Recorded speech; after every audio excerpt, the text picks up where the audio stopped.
Gerry Frost,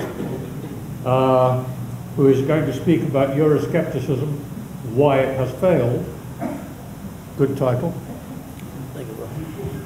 Gerry Frost is a senior journalist, author and speechwriter. Lord Willoughby de Broke is to speak about the EU and the House of Lords. Lord Willoughby de Broke is a UKIP member of the House of Lords. He's one of the 90 hereditary peers elected to remain in the House of Lords after the passing of the House of Lords Act 1999. As I left home this evening, the telephone rang. My son, who knew I was coming up to London, asked me to meet him for a drink. I explained I had another engagement. I said I was speaking to a meeting of the Bruges Group. He asked the title. I said, well, it's Euroscepticism. Why has it failed? He said, sounds a bit negative to me. Could be construed as the musings of a grumpy old man.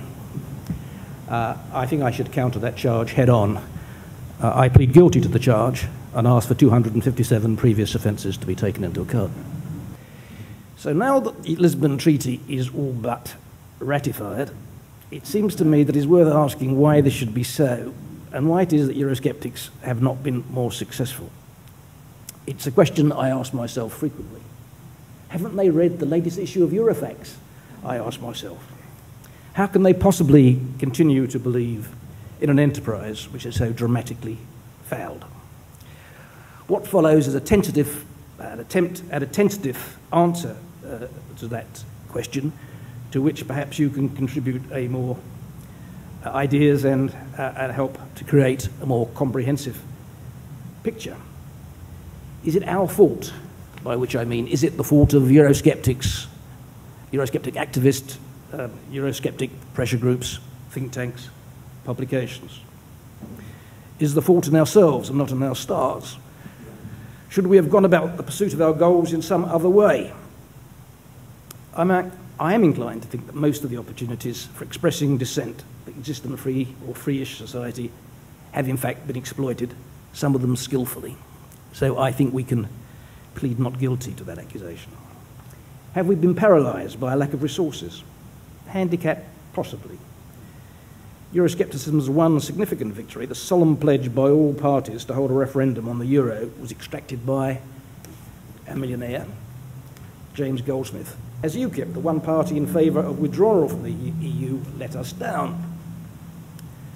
I believe it's very important for there to be a credible party to which disaffected members of other parties, particularly the Conservative Party, can threaten to switch their support if it fails to renegotiate the terms of Britain's membership and fails to do what is necessary if it cannot get its way. However, UKIP plainly failed to take advantage of the support it attracted at the last European elections. There is clearly some dissatisfaction within the party that it has not done more to oppose the Lisbon Treaty, and it sometimes seems to me, as the recipient of telephone calls from UKIP members, there are as many splits within the party as there are members. There is also something peculiar about a political party whose greatest achievement to date is to get a dozen people elected to an institution which it thinks Britain should not belong to. But I don't think we can lay much blame at the door of UKIP. In its defence, it can be said that it is trying to do the right thing. Its heart is in the right place, even if its strategic brain is not always fully engaged. Well, what of the future? That consummate Eurosceptic blogger Richard North, whose partner Helen Zamweli is here this evening, recently concluded that Euroscepticism had indeed failed. Indeed, it was quite dead. I disagree. I think it's defined as a general aversion to the affairs of the European Union. I think it's more pervasive than it's ever been. It's time to regroup, to raise our game. The political elites in this country who are responsible for our present difficulties are weaker and less confident than ever, and they are conscious of the huge and still growing gulf in attitude which separates them from the electorate.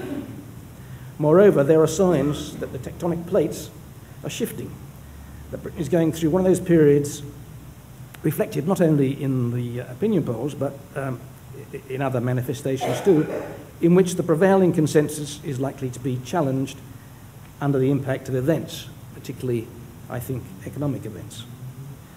There is still all to play for. We have failed so far, but we may yet succeed. Thank you. My subject really is what has been going on in the House of Lords, and I'm come to you from the coalface, hot and darkened with dusk this evening, from a vote on the third reading of the EU referendum on the Lisbon Treaty bill, where the Conservative amendment was defeated by a very substantial majority of 90-odd votes, which was more than they lost the original referendum vote on last week, which was lost by about 50 votes. This was nearly double that. And you have to ask why. I don't think it was the strength of the arguments. I think it was a lot of Conservatives were at Ascot, actually. That's why I think that the vote was so substantial. The House of Lords, I think I need to explain to you why somehow you may feel the House of Lords has let you down, has let us down, perhaps the Eurosceptics. Well, let's look at the complexion of the House of Lords, first of all. There are about 215 Labour peers, about 208 Conservative peers, 200 crossbenchers, 60 plus 65 Lib Dems, and then there are a few odds. There's the Church, of course, who are completely Europhile, the bishops, and then there are the sort of disaffects, people like Lord Black, who wasn't able to be with us tonight, Lord Archer, and then the UKIP duo of Malcolm Pearce and myself, and other people who don't feel able to take a party whip.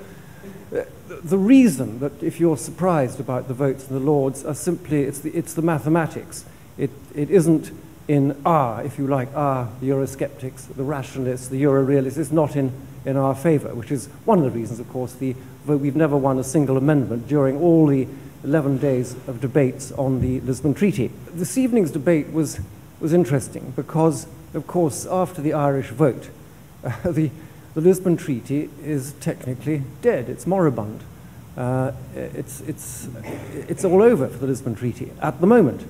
It requires, as you all know, 27 signatories to get it through, to ratify it. One of those countries, the only country that was given a referendum, has decided not to ratify the treaty. So it is dead, but you wouldn't have thought it to hear the debate tonight. We had, in fact, Lord Britain, and I'd quote him, said, he got up and said, the treaty is not dead, it's asleep.